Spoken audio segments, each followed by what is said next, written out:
चलिए आवाज आ रही है, एक बार सभी लोग कमेंट कर दीजिए, आवाज आ रही है। राम राम, सभी को जय हिंद। चलिए देखिए, पहला क्वेश्चन आपका दिया गया है, निम्नलिखित में से किस राज्य में विधान परिषद है? चलिए बताइए, यहाँ पर जो आपका आंसर इनमें से राइट क्या हो जाएगा?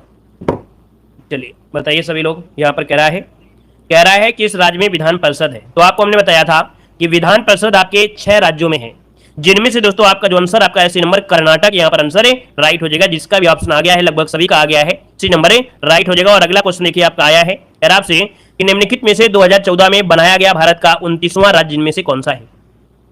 पेट एग्जाम 2022 में क्वेश्चन पूछा गया है दोस्तों, याद रखिएगा। यहाँ पर जो आपका आंसर बनेगा राइट क्या हो जाएगा? यहाँ पर बनेगा दोस्तों तेलंगाना।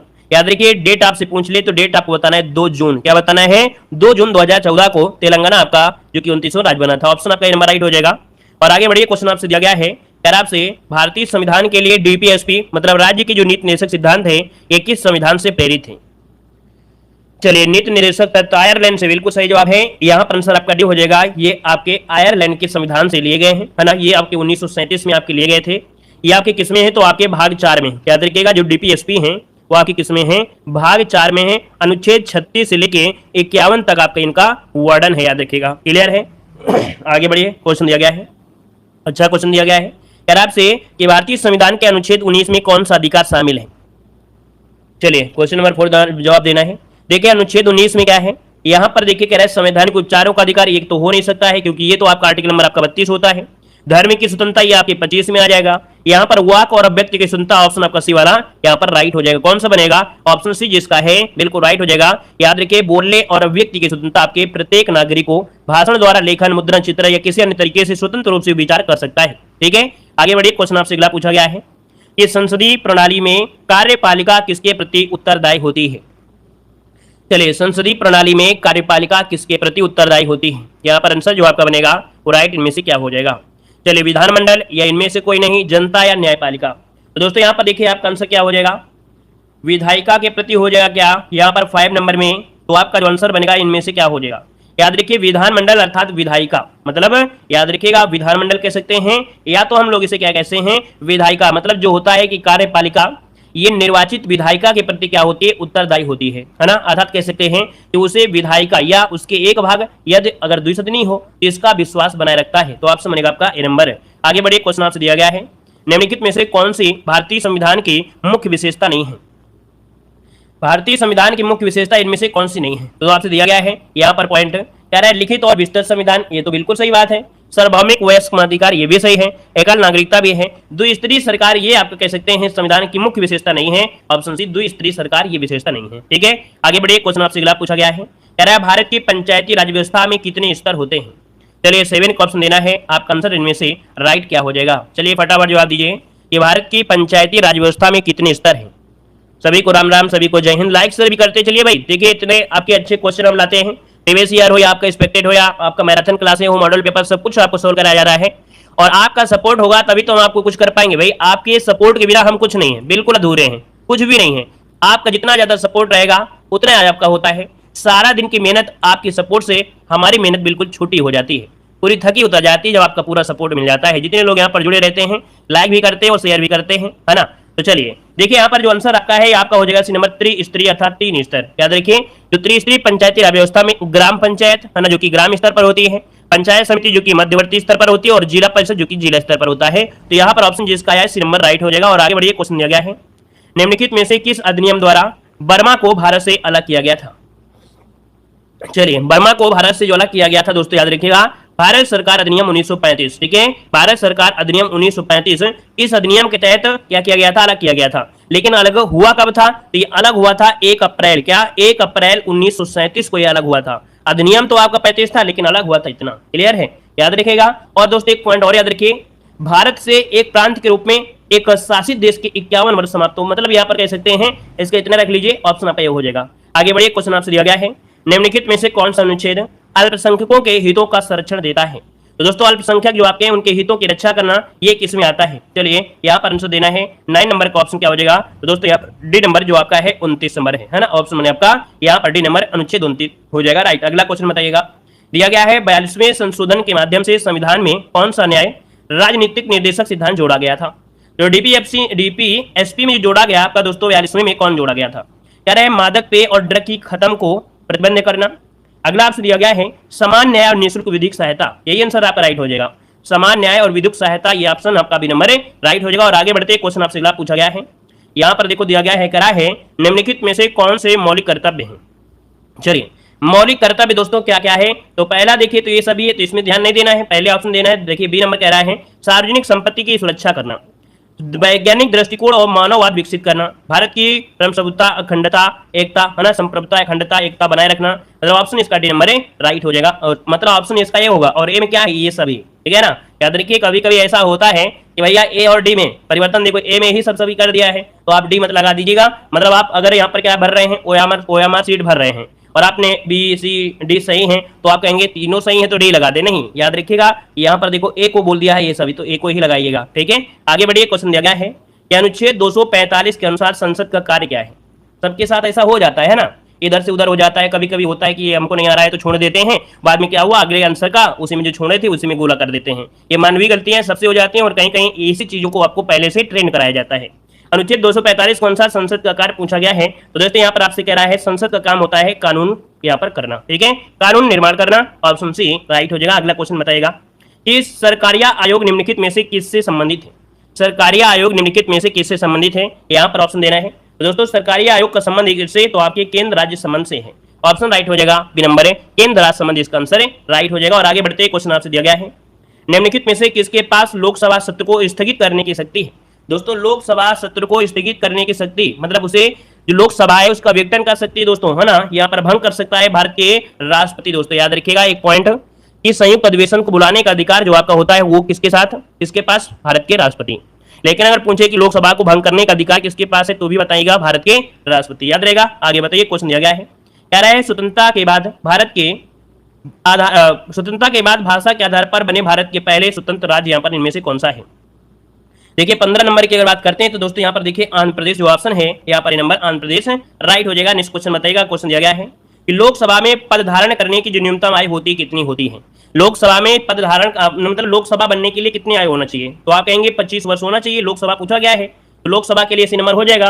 अगर यहीं पर राज्यसभा हो जाता तो आप लोग बोलते 30 वर्ष। यहीं पर वोट देने का अधिकार अगर पूछ लेता, वोट देने का अधिकार तो 18 वर्ष। अगर आपको लेखपाल आपको बनना है क्या, गाँव का जो क्या होता है ग्राम पंचायत अर्थात जो आपके प्रधान वगैरह उसको बनने के लिए 21 वर्ष होना चाहिए। अगला बताइएगा, कह रहा है सरकार के निम्नलिखित में से किस अधिनियम के कारण बंबई से सिंध प्रांत का निर्माण हुआ था। 17 नंबर ऑप्शन लॉक किया जाए। चलिए कह रहा है सरकार के निम्नलिखित में से किस अधिनियम के कारण बंबई से सिंध प्रांत का निर्माण हुआ था। यहाँ पर ऑप्शन डी हो जाएगा, यह है आपका भारत सरकार अधिनियम 1935, ऑप्शन डी राइट हो जाएगा। और आगे बढ़िए, क्वेश्चन आपसे दिया गया है, कह रहा है भारत की संघ कार्यकारिणी में निम्नलिखित में से कौन शामिल नहीं। देखिए भारत की जो संघ है इसमें से याद रखिए उपराष्ट्रपति हैं, राष्ट्रपति हैं, प्रधानमंत्री हैं, लेकिन इनमें से जो आपके राज्यों के मुख्यमंत्री हैं ये आप शामिल नहीं होते हैं, तो आप समझेगा यहाँ पर आपका डी नंबर है। आगे बढ़िए, क्वेश्चन दिया गया है निम्नलिखित में से कौन सा सार्वजनिक क्षेत्र का उपक्रम संसद के तहत एक विशेष कानून पारित करके स्थापित किया गया है। चलिए 19 नंबर कह रहा है कौन सा सार्वजनिक क्षेत्र का उपक्रम संसद के तहत एक विशेष कानून पारित करके स्थापित किया गया है। तो दोस्तों ये होता है वैधानिक निगम। क्या, वैधानिक निगम, ऑप्शन बी हो जाएगा। अगला बताइएगा, अगला कह रहा है निम्नलिखित में से कौन सा अनुच्छेद भारतीय संविधान में सर्वोच्च न्यायालय की स्थापना और गठन के बारे में बताता है। दोस्तों यहाँ पर देखिए आपका आंसर क्या हो जाएगा, तो यहाँ पर देखिए आर्टिकल नंबर जो आपका 124 है, आर्टिकल नंबर 124 के तहत सर्वोच्च न्यायालय की स्थापना और उसके गठन के बारे में बताया गया है। तो ऑप्शन राइट हो जाएगा आपका डी नंबर। आगे बढ़िए, क्वेश्चन दिया गया है, कह रहा है कि पास मौलिक अधिकार को लागू करने की शक्ति है।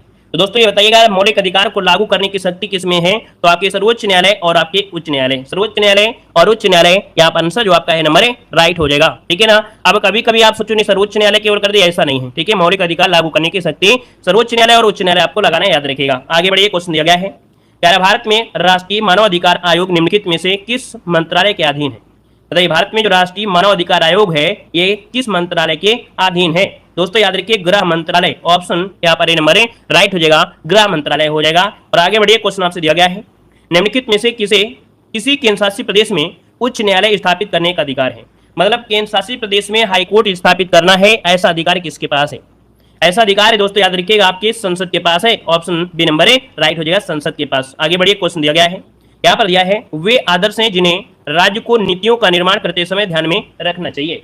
दोस्तों याद रखिए 24 नंबर में यहाँ पर जो आपका है राज्य के नीति निर्देशक सिद्धांत, तो दोस्तों याद रखिए, राज्य के नीति निदेशक सिद्धांत वे आदर्श हैं जिन्हें राज्य को नीतियों का निर्माण करते समय इनका जरूर ध्यान रखना चाहिए, है ना। यहाँ पर ऑप्शन आपका हो जाएगा डी नंबर। इसमें जैसे क्या होता है कि अगर आपको सरकार ने कह दिया कि आपको लैपटॉप बांटे जाएंगे, है ना, कुछ को मिलते हैं कुछ को नहीं मिलते हैं, लेकिन आप लोग केस नहीं कर पाते हैं, ठीक है ना। तो याद रखिएगा, जो आपके नीति निर्देशक तत्व होते हैं ये अबाध्य योग होते हैं, इसमें किसी प्रकार की सुनवाई नहीं होगी, ठीक है। आगे बढ़िए, क्वेश्चन दिया गया है कि निम्न में से इनमें से किसमें मौलिक कर्तव्यों को उल्लेखित किया गया है। मौलिक कर्तव्य दोस्तों याद रखिए, मौलिक कर्तव्य जो आपके हैं वो किसमें हैं, तो आपके भाग 4 के का में, क्या भाग 4 के का में है, जो कि ऑप्शन बनेगा ए नंबर राइट हो जाएगा मौलिक कर्तव्य। देखिए मौलिक कर्तव्य प्रारंभ में नहीं थे, लेकिन बाद में इनको ऐड किए गए थे। यहाँ पर अगला क्वेश्चन दिया गया है कि भारतीय संविधान का अनुच्छेद 343 किसके बारे में यहाँ पर है। तो चलिए बताइएगा, 343 जो आपका है किसके बारे में दिया गया है, किसके बारे में यहाँ पर बताया गया भाई, चलिए बताइए इसका आंसर क्या हो जाएगा।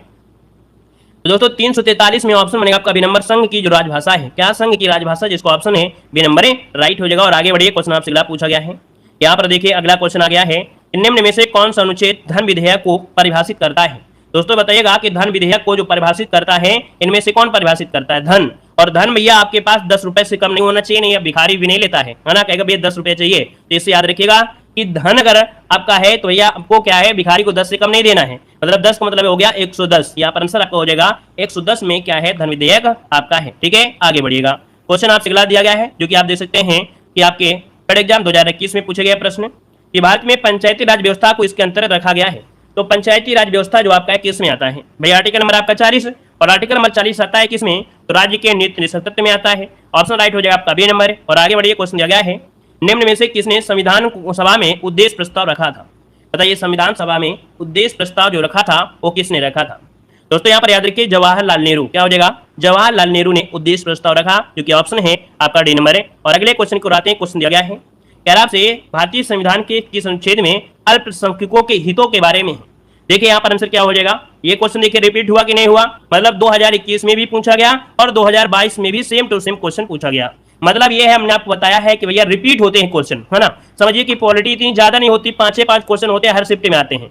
अब समझिए कि हिस्ट्री आपकी आती है 10 नंबर की, है ना, और 10 नंबर की आती है तो 4 शिफ्ट में 40 नंबर और 2 साल में 80 क्वेश्चन, है ना। तो समझिए कि अगले साल कितने होंगे, maximum question previous year question से ही फंस जाएंगे। इसलिए प्रीवियस ईयर क्वेश्चन आप लोग जरूर पढ़िएगा, है ना, जो आपकी एग्जाम में पूछे गए हैं, ठीक है। और हमने उसकी प्लेलिस्ट बना भी दिया है, तो आप मास्टर वीडियो वाली सीरीज में जाइए, उसमें से सब क्वेश्चन आपको मिल जाएंगे।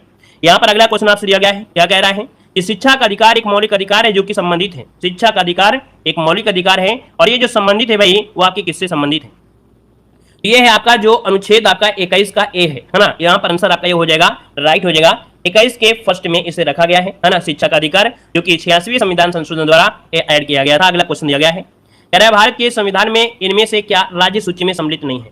देखिए राज्य सूची में क्या नहीं आता है, तो पहला पॉइंट दिया है, कह रहा है दंड संहिता, है ना, क्या राज्य सूची में सम्मिलित नहीं है। अच्छा भाई, कह रहा है दंड प्रक्रिया संहिता, फिर दिया है जेल, फिर दिया है कानून व्यवस्था, फिर दिया है पुलिस, है ना। कहने के इस क्वेश्चन में हमें ऐसा लग रहा है कि गलत है। कह रहा है भारत के संविधान में से क्या राज्य सूची में सम्मिलित नहीं। देखो ये नहीं शब्द आपको गलत है, क्योंकि भैया यहाँ पर राज्य सूची में क्या है, पुलिस होती है। क्यों, क्योंकि दंड संहिता, जेल और कानून व्यवस्था ये संघ में है, तो यहाँ पर जो पुलिस है आपके राज्य सूची से है, तो यहाँ पर नहीं को हटा दीजिएगा, तब आंसर आपका ये राइट हो जाएगा, ठीक है। आगे बढ़िए, क्वेश्चन दिया गया है, निम्नलिखित में से क्या भारतीय संविधान की मुख्य विशेषता नहीं है। भारतीय संविधान की मुख्य विशेषता नहीं है, तो भैया भारतीय संविधान कैसा है, लिखित संविधान है, संविधान ही आपका सर्वोच्च भी है, शक्तियों का वितरण भी है, अर्ध संघीय संरचना है, लेकिन जो दिया गया है प्रतिबंध न्यायतंत्र ये आपका नहीं है दोस्तों, ऑप्शन सी इसका हो जाएगा। अगला दिया गया है कि भारतीय संविधान का कौन सा अनुच्छेद राज्य सरकारों को ग्राम पंचायत के आयोजन के लिए निर्देश करता है। देखिए क्वेश्चन फिर से रिपीट हुआ, तो दोस्तों यहाँ पर देखिए ग्राम पंचायत होते हैं आपके नीति निर्देशक तत्व में, और आर्टिकल नंबर आपके यहाँ पर किसमें, तो आर्टिकल नंबर आपका हो जाएगा यहाँ पर 40, जो अनुच्छेद है आपका 40, ऑप्शन सी नंबर राइट हो जाएगा, सी नंबर हो जाएगा। क्लियर है, समझ में अगर आ रहा है कि नहीं आ रहा है भाई, वीडियो को लाइक शेयर करते हुए चलेंगे जितने लोग यहाँ पर जुड़े हैं, ठीक है। अगला दिया गया है कि त्रिस्तरीय पंचायती राज व्यवस्था का विचार किसने रखा था। तो दोस्तों ये भी क्वेश्चन आप देखिए 2022 में, है ना, फिर से रिपीट हुआ। यहाँ पर देखिए आपको जो त्रिस्तरीय पंचायती राज व्यवस्था है वो आपकी बलवंत राय मेहता समिति, ऑप्शन बनेगा आपका ए नंबर राइट हो जाएगा। नेक्स्ट क्वेश्चन दिया गया है, निम्नलिखित में से क्या भारतीय नागरिकों को आर्थिक न्याय प्रदान करता है। तो भारतीय नागरिकों को आर्थिक न्याय प्रदान करता है कौन, तो दोस्तों ये जो होते हैं राज्य के नीति निर्देशक सिद्धांत, मतलब 2021 के 5 क्वेश्चन रिपीट हो चुके 2022 में। अगला दिया है कि राज्यसभा के चुने हुए सदस्यों का कार्यकाल, देखो इससे रिलेटेड आपका लोकसभा पूछा गया था, तो यहाँ पर देखिए आपका जवाब भी हो जाएगा 6 वर्ष। क्या हो जाएगा? 6 वर्ष जो आपके हैं इनका कार्यकाल होता है। याद देखिए किसका? राज्यसभा का। यहाँ पर देखिए क्वेश्चन दिया गया है कि भारत के संविधान के ऊपर सबसे अधिक प्रभाव निम्नलिखित में से किसका माना जाता है? पहले का जवाब यहाँ पर देना है और सभी लोग जवाब दीजिए सही जवाब इनमें से क्या हो जाएगा।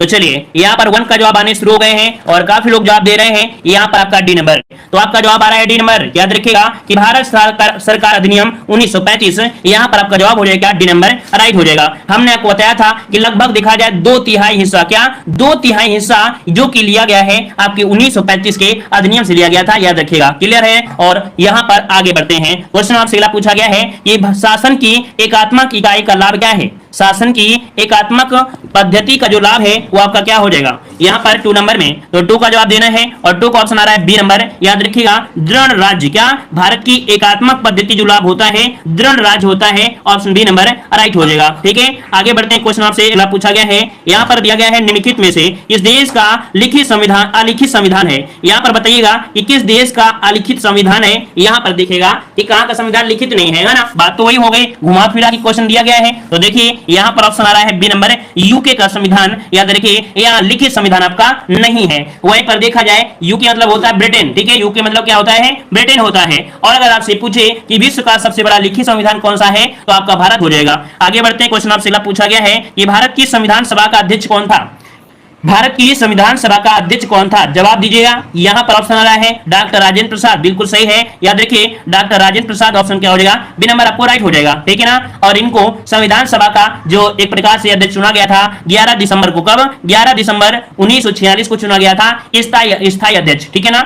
जो अस्थायी अध्यक्ष थे वो सच्चिदानंद सिन्हा थे, जो कि आपके 9 दिसंबर 1946 को अस्थायी रूप से चुने गए थे। क्लियर है। आगे बढ़ते हैं। क्वेश्चन आपसे अगला पूछा गया है, यहाँ पर आ गया है कि संविधान के अंतर्गत भारतीय लोकतंत्र के आदर्शों को हम कहां से देख सकते हैं? मतलब देख सकते हैं कि आपके जो आदर्श हैं हमारा संविधान में, तो वो आपकी किसमें? प्रस्तावना में मिलेंगे। किसमें? तो आपके प्रस्तावना में। तो ऑप्शन क्या बनेगा? यहाँ पर नंबर राइट हो जाएगा। क्लियर है आपका। चलिए याद रखिए अगले क्वेश्चन की ओर क्वेश्चन दिया गया है। यहाँ पर संविधान की प्रस्तावना में भारत को निम्नलिखित में से किस रूप में घोषित किया गया है? तो चलिए बताइएगा किस रूप में घोषित किया गया है। तो यहाँ पर दिया है एक प्रभुत्व संपन्न लोकतांत्रिक गणराज्य, एक समाजवादी लोकतांत्रिक गणराज्य, और इसके बाद यहाँ पर दिया गया है एक प्रभुत्व समाजवादी पंथ निरपेक्ष लोकतांत्रिक गणराज्य। तो इसको नोट करिएगा और इसे आज आप लोग व्हाट्सएप के स्टेटस में लगाइएगा, क्योंकि आपको याद है अगर ये क्रम से आ गया तो आप लोग गलती कर दोगे। तो इस क्वेश्चन को नोट करिए, क्योंकि पॉलिटी में देखा जाए 80% से ज्यादा आप लोगों को आता है, लेकिन कुछ क्वेश्चन आपके डाउट में होते हैं, उन्हीं का रिवीजन आपको करना है। ठीक है ना। तो चलिए ऑप्शन आपका सी हो जाएगा।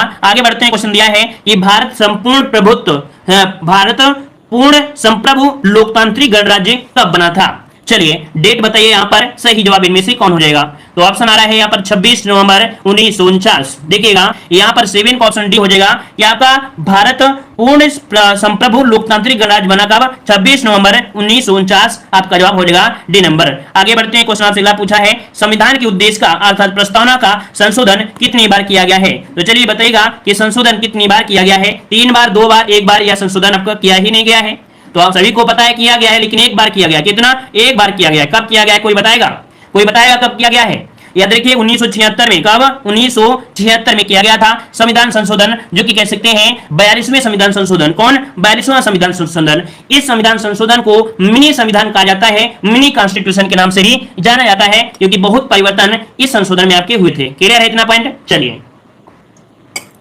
चलिए अगला क्वेश्चन आपके सामने दिया गया है, निम्नलिखित में से कौन सा राजनीतिक अधिकार नहीं है? चलिए बताइएगा कि कौन सा राजनीतिक अधिकार नहीं है। 9 नंबर में पहला दिया है मत देने का अधिकार, जीवन का अधिकार, चुनाव लड़ने का अधिकार, सरकार के अधिशासी निकायों के पास शिकायत करने का अधिकार। तो यहाँ पर देखो ऑप्शन क्या बनेगा। यहाँ पर देखो राजनीतिक पूछा है, ये राजनीतिक नहीं है, है ना, राजनीतिक नहीं है। तो कौन सा? ऑप्शन बी, यहाँ पर जीवन का अधिकार। यहाँ पर ऑप्शन बी नंबर राइट हो जाएगा। क्लियर है ना, क्योंकि हमने बताया था जीवन का अधिकार एक मौलिक अधिकार है। क्या? जीवन का अधिकार एक मौलिक अधिकार है, जो कि आर्टिकल नंबर आपके 21 में यहाँ पर दिया गया है कि प्राण और दैहिक स्वतंत्रता का अधिकार, जो कि आपको याद होगा कि ये ऐसा मौलिक अधिकार है जो किसी भी स्थिति में खत्म नहीं किया जा सकता है, चाहे आपका आपातकाल आ जाए, चाहे कुछ भी आ जाए, लेकिन आर्टिकल नंबर 21 कभी भी समाप्त नहीं किया जा सकता है। तो ऑप्शन क्या हो जाएगा? बी नंबर राइट हो जाएगा।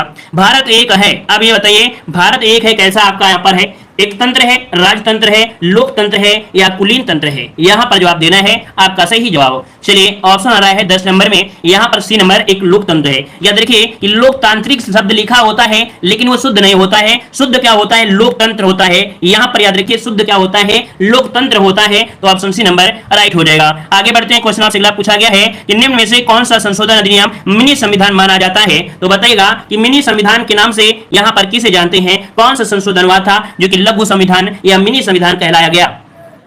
चलिए 42 का ऑप्शन आ रहा है सी नंबर, मतलब कह सकते हैं इसका सी नंबर आ रहा है 42वां। तो ऑप्शन क्या बनेगा? सी नंबर कि 42वां संविधान संशोधन कब हुआ था? 1976 में। इसे मिनी संविधान कहा जाता है। इसमें से बहुत ऐसे आपके प्रस्ताव भी किए गए थे और प्रस्तावना को भी यहाँ पर रीडिंग की गई थी। क्लियर है? आगे बढ़ते हैं, क्वेश्चन आपसे अगला पूछा गया है कि भारत में एकल नागरिकता की अवधारणा अपनाई गई है, अर्थात एकल नागरिकता जो ली गई है वो आपकी कहां से ली गई है? यहाँ पर जवाब देना है। तो चलिए यहाँ पर देख सकते हैं एकल नागरिकता आपके ब्रिटेन से, दोहरी नागरिकता आपके अमेरिका से, और एक देश ऐसा भी है जहां पर 3 प्रकार की नागरिकता होती है जो कि आपका है स्विट्जरलैंड, है ना। तो स्विट्जरलैंड में कैसी नागरिकता है? तिहरी नागरिकता है, तिहरी नागरिकता है, याद रखिएगा, ठीक है ना। क्लियर है ना। तो यहां पर आपका जवाब जो बनेगा वो ए हो जाएगा। इंग्लैंड से एकल नागरिकता यहां पर ली गई है। ऐसे याद रखिएगा कि जो आपका इंग्लैंड है वो हमेशा चाहता था कि सब लोग कैसे रहें, अकेले रहें, और इसीलिए लड़ाता था और दूर दूर कर देता था। तो अकेला रहना कौन कहता था? इंग्लैंड रहने के लिए कहता था, है ना। और दोहरी नागरिकता कौन? तो आपका यूएसए अर्थात अमेरिका। क्लियर हुआ? आगे बढ़ते हैं, क्वेश्चन आपसे अगला है दोहरी नागरिकता निम्न में से किसकी विशेषता है? दोहरी नागरिकता किसकी विशेषता है? यहां पर बताइएगा।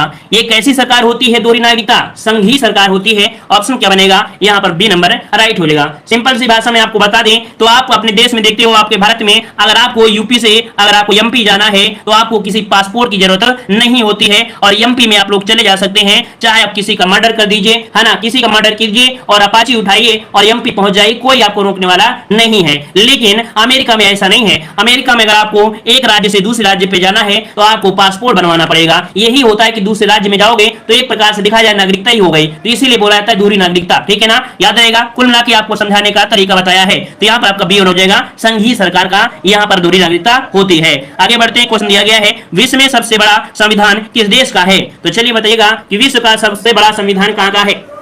चलिए सभी लोग जानते हैं कि ये भारत आपका इतना चालाक है, इतना चालाक है कि सभी से मांग मांग कर क्या कर दिया है, यहाँ पर सबसे बड़ा संविधान कर दिया है। और आज भी सांसें नहीं ले रहा है, आज भी लगातार यहाँ पर उछल कूद करता रहता है, अर्थात आपके संविधान में अनुच्छेदों की बौछार लगाया रहता है। तो ऑप्शन क्या हो जाएगा? यहाँ पर नंबर राइट हो जाएगा, भारत हो जाएगा, ठीक है ना। आज भी संविधान क्या हो रहा है? धीरे धीरे बढ़ता चला जा रहा है। चलिए आगे बढ़ते हैं, क्वेश्चन आपसे अगला पूछा गया है, यहाँ पर दिया है कि भारतीय संविधान में मूल अधिकार किस संविधान से लिए गए थे? तो चलिए मूल अधिकार जो कि आपको बोला जाता है मौलिक अधिकार, याद रखिए मूल अधिकार में काफी स्टूडेंट ऐसे भी होते हैं जो कंफ्यूज हो जाते हैं कि हमने ये तो नहीं पढ़ा है, हमने मौलिक अधिकार पढ़ा है। तो याद रखिए मौलिक अधिकार को ही मूल अधिकार कहा जाता है, याद रखिएगा, जो कि कहां से ले गए हैं? तो आपकी अमेरिका से ले गए हैं। यहाँ पर ऑप्शन क्या हो जाएगा? ए नंबर राइट हो जाएगा। क्लियर हो गया है। चलिए आगे बढ़ते हैं, क्वेश्चन आपसे अगला पूछा गया है कि निम्नलिखित में से क्या उच्च न्यायालय और उच्चतम न्यायालय दोनों की अधिकारिकता के अधीन आता है? तो चलिए बताइएगा कि एक उच्च न्यायालय और उच्चतम न्यायालय दोनों की अधिकारिकता के अधीन जो आता है क्या आ जाता है? चलिए समझिए और बताइएगा। चलिए बताइएगा कि आपका उच्च न्यायालय अर्थात आपका सुप्रीम कोर्ट और आपके हाई कोर्ट दोनों के मतलब अधीन यहाँ पर आता है। ये केस अगर होता है तो कौन सा? मूल अधिकारों का संरक्षण। याद रखिए हमने बताया मूल अधिकारों का संरक्षण ये आपका सुप्रीम कोर्ट भी करती है और आपके यहाँ पर हाई कोर्ट भी करती है। सुप्रीम कोर्ट आर्टिकल 32 के तहत और हाई कोर्ट करता है 226 के तहत। तो ऑप्शन क्या हो जाएगा? डी नंबर राइट हो जाएगा। आगे बढ़ते हैं, क्वेश्चन दिया गया है कि प्रारंभ में कितने मौलिक अधिकार दिए गए थे? तो ये बताइए मौलिक अधिकार जो आपके थे प्रारंभ में वो कितने थे? आप सभी को याद होना चाहिए क्योंकि ये डायरेक्ट फैक्ट पूछा जाता है। यहाँ पर क्या हो जाएगा? तो प्रारंभ में दिया गया है, लेकिन काफी स्टूडेंट इतने भी चालाक है यहाँ पर जवाब दे रहे हैं यहाँ पर ए नंबर। लेकिन भाई साहब यहाँ पर प्रारंभ दिया गया है, तो ये बताइए प्रारंभ में क्या 6 थे क्या? आप लोग मतलब एबीसीडी की तरह बिल्कुल चलते रहते हो, क्या टाइपिंग हो रहा है, क्या मतलब है? यहाँ पर प्रारंभ में पूछा है और प्रारंभ में कितने होते हैं, कितने थे? तो आपके 7 थे, है ना। लेकिन वर्तमान में क्या है? वर्तमान में आपके 6 हैं, क्योंकि संपत्ति के अधिकार को यहाँ से हटाकर और कहां पर भेज दिया गया? तो आपके मतलब 300 के ए में इसे रख दिया गया है। कब हटाया गया था? तो पैसे को अर्थात संपत्ति के अधिकार को हटाया गया 1978 में। 1978 कब? तो आपके 44वें संविधान संशोधन में संपत्ति के अधिकार को हटाकर बाहर कर दिया गया। क्लियर हो गया। तो कितने बचे हैं? तो आपके अब बचे हैं कितने? 6 बचे हैं। समझ गए हैं? आगे बढ़ते हैं। क्वेश्चन आपसे अगला पूछा गया है कि भारतीय संविधान में कितने प्रकार के न्यायिक आदेश होते हैं। चलिए, भारतीय संविधान में कितने प्रकार के न्यायिक आदेश यहाँ पर दिए गए हैं, यहाँ पर जवाब देना है। आपका सही जवाब इनमें से क्या हो जाएगा? न्यायिक आदेश की बात करते हैं, रिट जिसे बोलते हैं, क्या रिट बोलते हैं। और रिटों की संख्या कितनी होती है? 5 आपके भारतीय संविधान में आपकी है। एक होती है बंदी, दूसरी होती है बंदी प्रत्यक्षीकरण, मतलब पहली होती है बंदी प्रत्यक्षीकरण, सेकंड होता है परमादेश, तीसरा होता है प्रतिषेध, चौथा होता है उत्प्रेषण और पांचवा होता है अधिकार परीक्षा। क्लियर हो गया ना? तो इस प्रकार से ऑप्शन क्या बनेगा? यहाँ पर ये नंबर राइट हो जाएगा। क्लियर है? बताइए, यहाँ पर क्वेश्चन नंबर 19 दिया है, निम्नलिखित में से कौन सा अधिकार अभी भारतीय संविधान द्वारा एक मौलिक अधिकार के रूप में नहीं दिया गया है। तो चलिए बताइएगा कि अभी तक यहाँ पर देख सकते हैं, अभी भारतीय संविधान द्वारा एक मौलिक अधिकार के रूप में नहीं दिया गया है। यहाँ पर 19 नंबर में क्या बन सकता है? तो चलिए 19 का ऑप्शन हो जाएगा सी, यहाँ पर संपत्ति का अधिकार, ये आपका मौलिक अधिकार नहीं रह गया है। याद रखिएगा, ये एक विधिक अधिकार है। कैसा है? ये विधिक अधिकार है, कानूनी अधिकार है। ठीक है, चलिए आगे बढ़ते हैं। क्वेश्चन आपसे अगला पूछा गया है, यहाँ पर दिया है कि कोई राज्य उन अधिकारों द्वारा जाना जाता है, कोई राज्य उन अधिकारों द्वारा जाना जाता है जिन्हें वह बनाए रखता है। यह कथन किसका है? यहाँ पर ये कथन जो है ये किसका है? तो याद रखिए लास्की, यहाँ पर जो ऑप्शन बनेगा यहाँ पर लास्की ऑप्शन क्या हो जाएगा? बी नंबर राइट हो जाएगा। क्लियर है? हाँ, एक पॉइंट आपको याद आ रहा है, आइवर जोनिंग। क्या आइवर जोनिंग याद आ रहा है? तो इसे भी नोट करिए। आइवर जोनिंग कौन थे? आइवर जोनिंग वैसे व्यक्ति हैं जिन्होंने यहाँ पर भारत में जो संविधान है, तो भारत के संविधान को उधार का थैला कहा है। किसने? भारतीय संविधान को उधार का जो थैला कहा है वो किसने कहा है? तो आइवर जोनिंग ने कहा था। तो इस पॉइंट को याद रखिए क्योंकि एग्जाम में ये पूछा गया है। तो चलिए आगे बढ़ते हैं। क्वेश्चन दिया है कि भारत के संविधान में शामिल राज्य के नीति निर्देशक सिद्धांतों की अवधारणा किसके संविधान से ली गई है? तो ये बताइए, नीति निर्देशक सिद्धांत, इनकी अवधारणा कहां से ली गई है? 21 नंबर में लॉ करना है। याद रखिए, अगर आपके नीतियां क्या हो, दृढ़ हो और मजबूत हो, तो आयरन जैसे मजबूत होना चाहिए। क्या आपके अंदर यहाँ पर पता होना चाहिए कि हम पीटी पास कर लेंगे, अर्थात यहाँ पर जो नीति निर्देशक हैं वो आपके आयरलैंड से लिए गए हैं। ऑप्शन क्या हो जाएगा? डी हो जाएगा। आगे बढ़ते हैं। क्वेश्चन दिया है कि भारतीय संविधान के किस भाग में भारत को एक कल्याणकारी राज्य के रूप में स्थापित करने की बात कही गई है? मतलब आपके भारतीय संविधान में यहाँ पर भारत को एक कल्याणकारी राज्य के रूप में स्थापित करने की बात की गई है। हमने मॉडल पेपर में आपको बहुत ही बार बताया है कि नहीं बताया है कि जो आपकी नीति निर्देशक तत्व आपके दिए गए हैं, है ना, जो कि आपके 36 से लेकर 51 तक, ठीक है, 36 से 51 तक यहाँ पर कह सकते हैं कि समानता वाली बातें और यहाँ पर कल्याणकारी वाली बातें दी गई हैं, है ना। तो इस प्रकार से यहाँ पर देखिए प्रस्तावना तो है नहीं है, मौलिक अधिकार भी नहीं है, तो कौन बनेगा? तो यहाँ पर संविधान का भाग यहाँ पर चौथा है, जो कि राज्य के नीति निर्देशक सिद्धांतों में आते हैं। क्या? यहाँ पर कल्याणकारी राज्य, ठीक है, कल्याणकारी राज्य इसमें आता है। आगे बढ़ते हैं। क्वेश्चन आपसे अगला पूछा गया है कि उपराष्ट्रपति पदेन अध्यक्ष होता है, उपराष्ट्रपति पदेन अध्यक्ष होता है, एक किसका होता है? नोट करिएगा और जल्दी से यहाँ पर लॉक करिएगा। पसंद आए तो वीडियो को लॉक भी करते जाइएगा, ठीक है, सब लोग वीडियो को लाइक करते जाइएगा। चलिए उपराष्ट्रपति यहाँ पर 23 नंबर में ऑप्शन आ गया है। चलिए लॉक करिए है, आपका जवाब आ रहा है यहाँ पर ए नंबर कि राज्यसभा का पदेन सभापति होता है ना। अगर आपसे पूछे कि यहाँ पर उपराष्ट्रपति के लिए तो उम्र कितनी होनी चाहिए? 35 वर्ष होना जरूरी है। तो ऑप्शन क्या बन जाएगा? यहाँ पर आपका ए नंबर राइट हो जाएगा। आगे बढ़ते हैं। क्वेश्चन दिया गया है कि भारत का राष्ट्रपति किसका एक अभिन्न अंग होता है? ये बताइए, भारत का एक राष्ट्रपति है, ये अभिन्न अंग होता है, ये किसका होता है? चलिए 24 नंबर में ऑप्शन ए हो जाएगा संसद का। किसका? ये संसद का एक अभिन्न अंग होता है, ऑप्शन ए हो जाएगा। आगे बढ़ते हैं। क्वेश्चन आपसे अगला पूछा गया है कि निम्नलिखित में से वह व्यक्ति कौन था जिसे भारत के राष्ट्रपति के रूप में निर्विरोध चुना गया था? चलिए बताइएगा कि भारत के राष्ट्रपति जिन्हें निर्विरोध चुना गया था, ये आपके कौन थे? जवाब आ रहा है यहाँ पर नीलम संजीव रेड्डी। यहाँ पर देखिएगा ऑप्शन सी हो जाएगा, यहाँ पर डॉक्टर, यहाँ पर Neelam Sanjiva Reddy, option C number right हो जाएगा। आगे बढ़ते हैं। क्वेश्चन दिया गया है कि संसद के दोनों सदनों का संयुक्त सत्र कौन बुला सकता है? संसद के दोनों सदनों का संयुक्त अधिवेशन जो बुलाता है वो कौन बुलाता है? तो बुलाने का कार्य करते हैं राष्ट्रपति। कौन बुलाने का कार्य करते हैं? राष्ट्रपति। तो आपका जवाब क्या हो जाएगा? यहाँ पर नंबर राइट हो जाएगा। लेकिन इसकी अध्यक्षता कौन करता है? याद रखिए अध्यक्षता कौन करता है? तो आपका लोकसभा का अध्यक्ष इसकी अध्यक्षता करता है इस समिति की। क्लियर हो गया है? क्लियर है। चलिए आगे बढ़ते हैं। क्वेश्चन दिया गया है कि राज्यसभा के सदस्य के लिए न्यूनतम आयु जो होती है वो कितनी होती है? तो राज्यसभा के सदस्य के लिए न्यूनतम आयु 27 नंबर में ऑप्शन बनेगा यहाँ पर आपका 25 वर्ष, सॉरी राज्यसभा दिया है ना, तो राज्यसभा के लिए होता है कितना? 30 वर्ष होता है। क्लियर है। आगे बढ़ते हैं। क्वेश्चन आपसे पूछा गया है कि भारतीय संसद के संयुक्त सत्र की अध्यक्षता कौन करता है?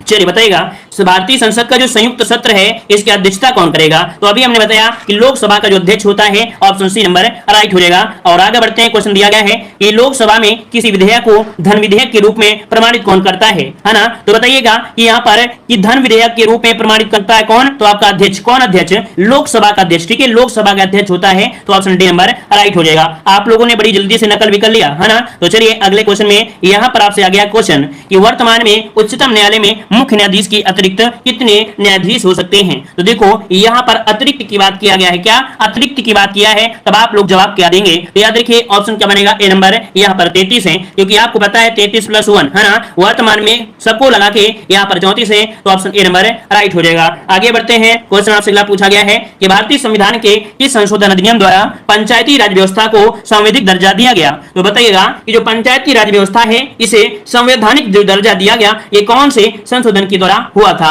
यहां से क्वेश्चन आपका पक्का होता है और 31 का ऑप्शन यहां पर बनेगा सी नंबर। 73वें संविधान संशोधन द्वारा ऑप्शन आपका सी नंबर राइट हो जाएगा। क्लियर है ना? इसी के माध्यम से यहां पर जोड़ा गया था, आप यहां पर कह सकते हैं कि आपकी पंचायती राज व्यवस्था। आगे बढ़ते हैं, क्वेश्चन आपसे अगला पूछा गया है, दिया है त्रिस्तरीय पंचायती राजतंत्र में शामिल है। यहां से भी क्वेश्चन बनते हैं, याद रखिएगा ये त्रिस्तरीय पंचायती राजतंत्र में जो शामिल है वो आपके कौन इनमें से शामिल है? यहाँ पर देखिएगा कि यहाँ पर गांव के लिए ग्राम पंचायत है ना, ग्राम के लिए ग्राम पंचायत, और ब्लॉक स्तर के लिए ब्लॉक होती है ना, जिसे पंचायत समिति कहते हैं, और जिले के लिए होती है जिला परिषद। कुल मिला के बलवंत राय मेहता समिति ने यहाँ पर बताया कि अगर किसी गांव का विकास करना है तो गांव के लिए यहाँ पर ग्राम पंचायत होना चाहिए, और ब्लॉक का विकास करना है तो पंचायत समिति होना चाहिए, और जिले का विकास करना है तो जिला परिषद बना दीजिए। आपका वो राज्य क्या हो जाएगा? वो जो आपका जिला है पूरी तरीके से यहाँ पर कह सकते हैं कि सही हो जाएगा, है ना। मतलब हर एक व्यक्ति को सभी योजनाएं मिलेंगी, हर एक प्रकार से वो परिचित होगा। तो ऑप्शन क्या हो जाएगा? यहाँ पर सी नंबर राइट हो गया। ठीक है, और आगे बढ़ते हैं, क्वेश्चन आपसे दिया है कि भारत में त्रिस्तरीय पंचायत प्रणाली का प्रस्ताव किसने किया था?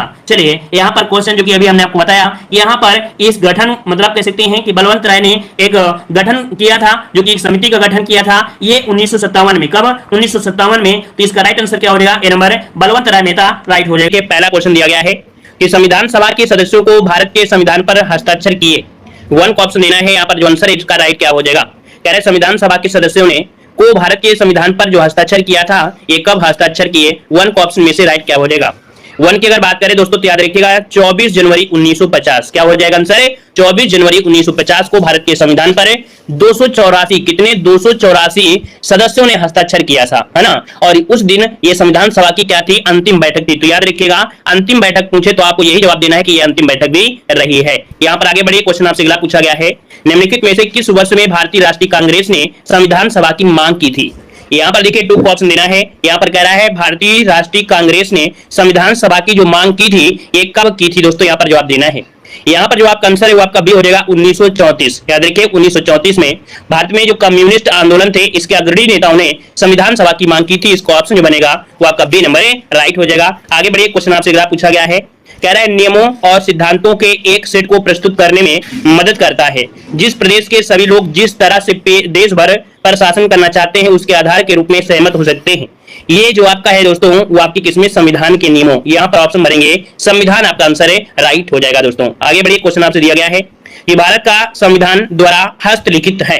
यहाँ पर बताना है भारत को जो संविधान है वो किसके द्वारा हस्तलिखित है, किसके हाथों द्वारा ये लिखा गया संविधान आपका है? तो यहाँ पर देखिए ऑप्शन क्या हो जाएगा? ये है आपके प्रेम बिहारी नारायण रायजादा। यहाँ पर जो आंसर आपका है वो आपका राइट आंसर का हो जाएगा। दोस्तों यहाँ पर अगर बात करें रायजादा, तो रायजादा ने अंग्रेजी और हिंदी दोनों में, मतलब अंग्रेजी और हिंदी दोनों में ही हस्तलिखित करने में 6 महीने का समय लिया था। दोस्तों यहाँ पर आगे बढ़िए, क्वेश्चन आपसे अगला पूछा गया है कि भारत के संविधान में आपातकाल का प्रावधान कहां से लिया गया है?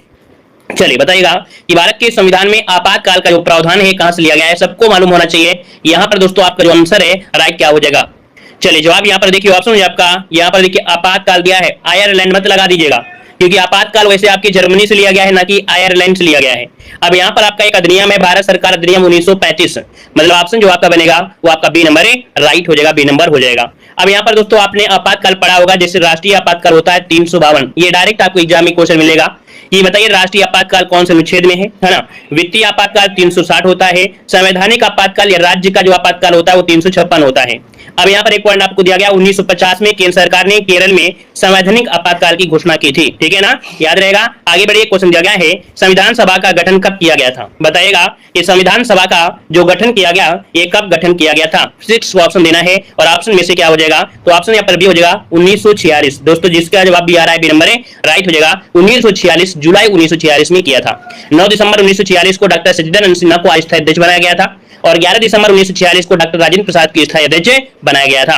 यहाँ पर आंसर आपका भी हो गया। आगे बढ़ते हैं, क्वेश्चन दिया गया है कि सार्वभौमिक वयस्क मताधिकार यह दर्शाता है कि एक देश जो आपका है, मतलब जो भारत देश है, भारत एक देश कैसा देश है, तो ये है आपका लोकतांत्रिक देश है। कैसा है, लोकतांत्रिक देश है। लोकतंत्र मतलब भारत एक लोकतांत्रिक है। ये आर्टिकल नंबर 326 में के अंतर बताया गया है कि प्रत्येक व्यक्ति को, भारत का नागरिक है, उसे नियमित समय पर होने वाले चुनाव में स्वतंत्र रूप से मतदान करने का अधिकार यहाँ पर दिया गया है। यहाँ पर आगे बढ़िए, क्वेश्चन आपसे दिया गया है भारतीय संविधान में संविधान संशोधन करने की प्रक्रिया को कहां से लिया गया है। बेहतर से बेहतर क्वेश्चन आपके दोस्तों यहाँ पर है ना। यहाँ पर जितने भी क्वेश्चन आपके बिल्कुल चुने हुए सिलेक्टेड क्वेश्चन आपके हैं और इतना अगर सॉल्व कर लेते हैं तो समझ लीजिएगा कि नहीं, आपकी तैयारी बिल्कुल अच्छी आपकी है। यहाँ पर 8 नंबर की अगर बात करें तो ऑप्शन सी हो जाएगा आपका दक्षिण अफ्रीका, जिसने लगाया है, यहाँ पर जवाब बिल्कुल राइट हो जाएगा। और ये संविधान के किस भाग में है, अगर हम आपसे पूछे कि जो संविधान संशोधन है वो किस भाग में है, तो आप क्या जवाब देंगे, तो आप कहेंगे सर भाग 20 में ये आपका संविधान संशोधन है आपका दिया गया है। अगर आपसे पूछे कौन सा आर्टिकल है, तो आर्टिकल पूछे तो आप बताएंगे 368। क्या बताएंगे, 368 बताएंगे। तो ये तीनों पॉइंट आपको याद रखना है। आगे बढ़िए, क्वेश्चन दिया गया है कि भारत के संविधान के निम्नलिखित में से कौन सा अनुच्छेद भारत के नियंत्रक मालिका परीक्षक के कर्तव्यों और शक्तियों से संबंधित है। अब ये क्वेश्चन तो आपने बहुत बार पढ़ा होगा, है ना, नियंत्रक मालिका परीक्षक के बारे में आपने पढ़ा होगा 100%। यहाँ पर देखिए आर्टिकल नंबर जो आपका 149 दिया गया है, ये भारत के नियंत्रक मालिका परीक्षक के बारे में यहाँ पर दिया गया है, ठीक है ना। यहाँ पर आगे बढ़िए, क्वेश्चन आपसे पूछा गया है कि भारत के संविधान के निम्नलिखित में से कौन सा अनुच्छेद संसद के प्रत्येक सदन के लिए एक अलग सचिव स्टाफ के लिए परिभाषित किया गया है। मतलब संसद के प्रत्येक सदन के लिए एक अलग क्या होगा, सचिव स्टाफ होगा।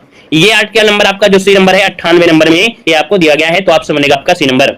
आगे बढ़िए, क्वेश्चन आपसे दिया गया है भारतीय संविधान में समवर्ती सूची की संकल्पना कहां से ली गई है। चलिए बताइए, समवर्ती सूची जल्दी से कमेंट करें, जितनी जल्दी क्वेश्चन आता है उतनी जल्दी देना है। समवर्ती सूची देखिए ऑस्ट्रेलिया, बिल्कुल सही जवाब है, ऑप्शन सी नंबर इसका राइट हो जाएगा। यहाँ पर आपको मालूम है कि संविधान में उल्लेख आपका आर्टिकल जो अनुसूची नंबर 7 है उसमें से आपका दिया गया है 3 आपकी अनुसूचियां हैं, संघ सूची, राज्य सूची और आपकी समवर्ती सूची। तो समवर्ती सूची आपकी ऑस्ट्रेलिया से ली गई है। आगे बढ़िए, क्वेश्चन आपसे दिया गया है कि निम्नलिखित में से कौन फ्रांसीसी क्रांति का लोकप्रिय नारा था। फ्रांसीसी क्रांति का लोकप्रिय नारा दोस्तों यहाँ पर पूछा गया है, तो फ्रांसीसी क्रांति का लोकप्रिय नारा क्या था। यहाँ पर देखिए 12 का ऑप्शन जो भी आपका है बिल्कुल सही होगा, स्वतंत्रता, समानता और आपका बंधुत्व। क्या, स्वतंत्रता, समानता और बंधुत्व, ये आपका रहा है फ्रांसीसी क्रांति का लोकप्रिय नारा। आगे बढ़िए, क्वेश्चन आपसे दिया गया है राष्ट्रपति द्वारा राज्यसभा में सदस्यों का मनोनयन किस देश के संविधान से लिया गया है। तो जो राज्यसभा में सदस्य होते हैं ना, इनका मनोनयन जो होता है वो किस देश के संविधान से लिया गया है, उनकी पद्धति के अनुसार। तो यहाँ पर याद रखिए ऑप्शन आपका बी नंबर आपका हो जाएगा आयरलैंड से, है ना। कितने होते हैं, 12 सदस्य होते हैं जिनका मनोनयन किया जाता है ना। ये जो शब्द लिया गया है वो आपके आयरलैंड से लिया गया है। यहाँ पर आगे बढ़िए, क्वेश्चन आपसे पूछा गया है कि भारत के राष्ट्रपति पर महाभियोग लगाने की प्रक्रिया कहां से ली गई है। बताइएगा भारत के राष्ट्रपति पर महाभियोग की लगाने की जो प्रक्रिया है ये आपकी कहां से ली गई है। तो दोस्तों आपका आर्टिकल नंबर जो आपका 61 है ये महाभियोग से संबंधित है और ये लिया गया है आपके अमेरिका से। तो देखिए ऑप्शन क्या हो जाएगा, ए नंबर इसका राइट हो जाएगा। और आगे बढ़िए, क्वेश्चन आपसे अगला पूछा गया है कि भारत के संविधान के निम्नलिखित में से कौन सा अनुच्छेद कहता है कि कानून के अधिकार के अलावा कोई कर नहीं लगाया जाता है, एकत्र नहीं किया जा सकता है, एकत्र नहीं किया जाएगा। यहाँ पर देखिए 15 का ऑप्शन डी हो जाएगा, अनुच्छेद 265। मतलब भारत के संविधान के अनुच्छेद 265 के अनुसार कानून के अधिकार के अलावा कोई कर नहीं लगाया जाएगा या एकत्र नहीं किया जाएगा। ऑप्शन बनेगा आपका डी नंबर है, नोट करिएगा। अगला क्वेश्चन आपसे दिया गया है कि भारत का संविधान किसके द्वारा बनाया गया था। नए क्वेश्चन भी आपको मिलेंगे और प्रीवियस ईयर क्वेश्चन जो आपके पूछे गए एग्जाम में 2023 तक वो भी आपके एग्जाम में मिलेंगे। यहाँ पर दोस्तों 16 का जो ऑप्शन है वो आपका बी हो जाएगा, संविधान निर्मात्री सभा। क्या हो जाएगा, संविधान निर्मात्री सभा। आपको मालूम होगा कि संविधान सभा की कुल सदस्यता कितनी थी, तो आप कहेंगे सर 389 थी। कितनी, 389, जिसमें से 292 सदस्य जो आपके थे, 292 सदस्य वो आपके प्रांतों से लिए गए थे, 93 जो लिए गए थे वो आपके रियासतों से लिए गए थे और 4 लिए गए थे दिल्ली, अजमेर, मेवाड़, कुर्ग और बलूचिस्तान से लिए गए थे। यहाँ पर अगला क्वेश्चन दिया गया है भारत में संविधान दिवस कब मनाया जाता है। बताइएगा भारत में संविधान दिवस जो मनाया जाता है वो आपके कब मनाता है? बिल्कुल सिलेक्टेड क्वेश्चन है दोस्तों, एक भी क्वेश्चन बाहर नहीं जा सकता है।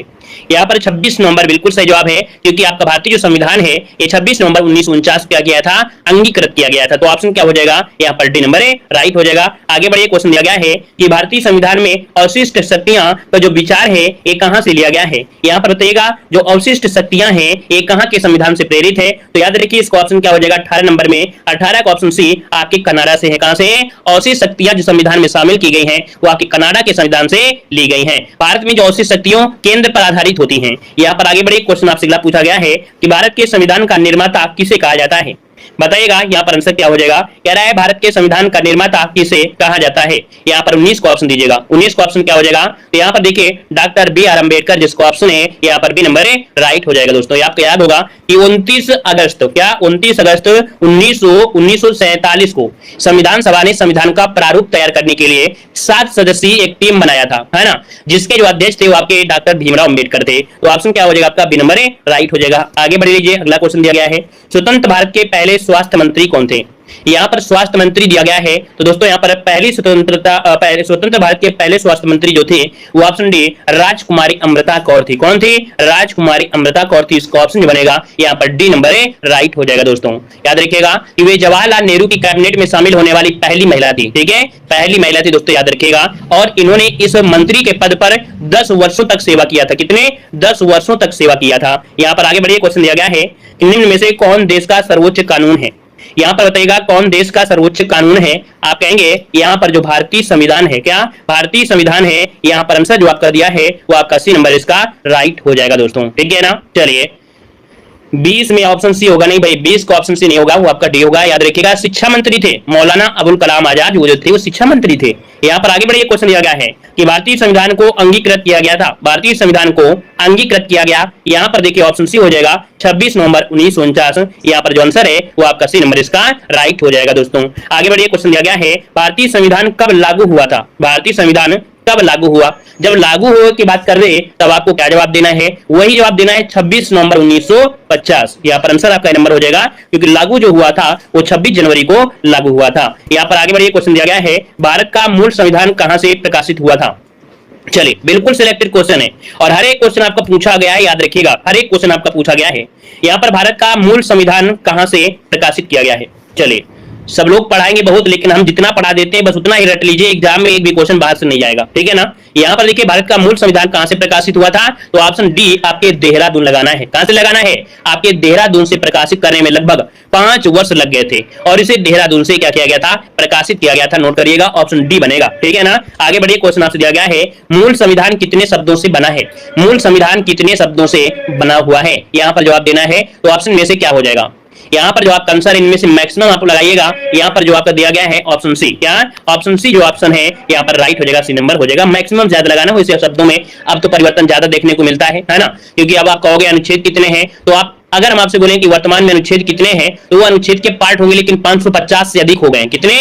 550 से अधिक हो गए हैं। 12 अनुसूचियां हैं और लगभग 25 क्या हो गए? भाग हो गए हैं। दोस्तों याद रखिएगा, है ना। ये अपडेट के अकॉर्डिंग अगर पूछ लिया था कि वर्तमान में क्या है, ये है, वैसे आपको वही बताना है जो स्टार्टिंग में आपका था। 395 अनुच्छेद, 8 अनुसूचियां, 22 भाग। ठीक है। आगे बढ़िए, क्वेश्चन आपसे दिया गया है, यहाँ पर दिया है संविधान की संकल्पना का उद्भव सबसे पहले कहां हुआ? तो संविधान की संकल्पना ये दोस्तों आपके कहां से? संयुक्त राज्य राष्ट्र अमेरिका। मतलब ऑप्शन जो आपका ऐसी नंबर है वो आपका राइट हो जाएगा। याद रखिएगा विश्व का प्रथम लिखित संविधान कहां का है? तो विश्व का प्रथम लिखित संविधान आपके कहां का है? तो संयुक्त राज्य अमेरिका का ही है और इसकी पुष्टि आपकी मिली थी 21 जून 1788 को इसकी पुष्टि की गई थी। दोस्तों और देखा जाए तो आपके भारतीय संविधान में भी अमेरिका से मूल अधिकारों की प्रेरणा जो ली गई है वो आपके अमेरिका से ही ली गई है। ठीक है ना। क्वेश्चन को समझाते हुए चलेंगे आपको। यहाँ पर देखिए भारत का मूल संविधान कहां संरक्षित है? तो भारत का मूल संविधान कहां संरक्षित है भाई? आप क्या जवाब देंगे? तो आप कहेंगे भाई राष्ट्रपति भवन में है, प्रधानमंत्री निवास में है, संसद भवन में है या भारतीय पुरातत्व सर्वेक्षण में है। दोस्तों ऐसा क्वेश्चन आपको कंफ्यूज कर डालेगा, है ना। ये ऐसा क्वेश्चन आए कि आप इसे पढ़कर कंफ्यूज हो जाएंगे। सही तरीके से क्या है ये आप लोग सोच नहीं सकते, लेकिन जवाब आपका सही होगा। संसद भवन बिल्कुल सही जवाब होगा, ना कि पुरातत्व सर्वेक्षण में होगा, ना कि राष्ट्रपति भवन। ये आपका जो है संसद भवन होगा। ऑप्शन यहाँ पर सी नंबर हो जाएगा। ठीक है ना। यहाँ पर आगे बढ़िए, क्वेश्चन दिया गया है कि प्रारूप समिति ने भारतीय संविधान को किस भाषा में लिखा था? प्रारूप समिति ने भारतीय संविधान को किस भाषा में लिखा? यहाँ पर देखिए ऑप्शन आपके दिए गए हैं, केवल अंग्रेजी, हिंदी और अंग्रेजी। यहाँ पर और क्या ऑप्शन हो सकते हैं? 28 नंबर में केवल अंग्रेजी, बिल्कुल सही जवाब आया है। केवल अंग्रेजी में लिखा गया था दोस्तों। इनकी संख्या दोस्तों क्या थी? 7 ही, है ना। इसके बाद इसका हिंदी अनुवाद किया गया था। बाद में क्या हुआ? इसका हिंदी अनुवाद इसका बाद में किया गया था।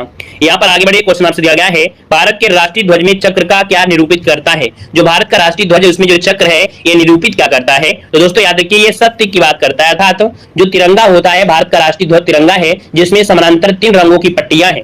सबसे ऊपर की अगर बात करें कि सबसे ऊपर क्या है, तो आप क्या जवाब देंगे? तो आप कहेंगे सबसे ऊपर वाला है केसरिया, है ना, गहरी केसरिया है।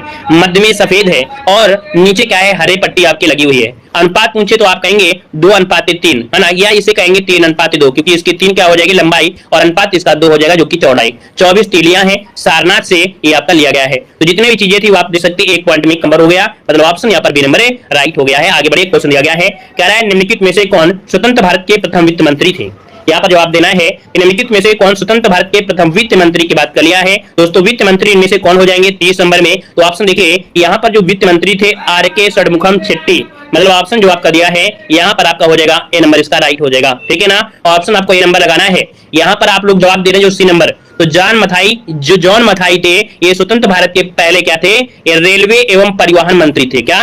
रेलवे एवं परिवहन मंत्री थे आपके जॉन मथाई, याद रखिएगा, ठीक है ना। आगे बढ़िए, क्वेश्चन आपसे पूछा गया है, कह रहा है निम्नलिखित में से कौन सा अनुच्छेद 26 नवंबर 1949 को लागू हुआ था? 26 नवंबर 1949 को जो लागू हुआ वो कौन सा लागू हुआ था? ये सीरीज मैं आपको दोस्तों ऐसी सीरीज आपको पढ़ा देंगे कि बस आप कहोगे बस इससे ज्यादा क्वेश्चन आपको देखने को नहीं मिलेंगे।